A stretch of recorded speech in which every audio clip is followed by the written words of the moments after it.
சென்னை மற்றும் புறநகர் மாவட்டங்களில் விபத்து உள்ளிட்ட அவசர மருத்துவ தேவை மற்றும் உறுப்புகளை கொண்டு செல்லும் ஏர் ஆம்புலன்ஸ் சேவை துவங்கப்பட்டுள்ளது.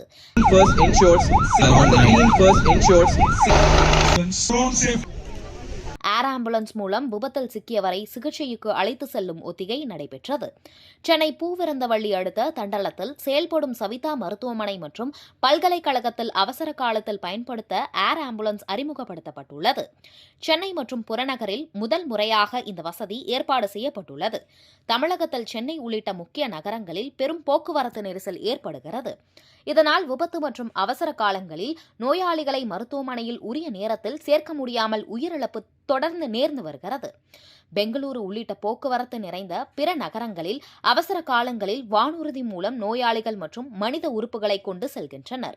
இதனால் பெரும் உயிர் சேதம் தவிர்க்கப்பட்டு வருகிறது. அதேபோன்று தமிழகத்திலும் தற்போது சவிதா மருத்துவமனை ஏர் ஆம்புலன்ஸ் துவக்கியுள்ளது. இதன் துவக்க விழா மருத்துவமனை வளாகத்தில் நடைபெற்றது. விழாவிற்கு சவிதா மருத்துவமனை மற்றும் பல்கலைக்கழக தலைவர் வீரையன் தலைமை தாங்கினார்.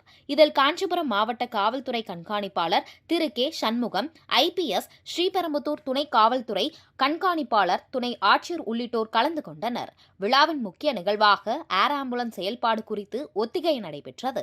அதில் விபத்தில் சிக்கியவருக்கு உரிய நேரத்தில் முதல் உதவி செய்து அழைத்து செல்லும் காட்சி தத்ரூபமாக செய்தனர்.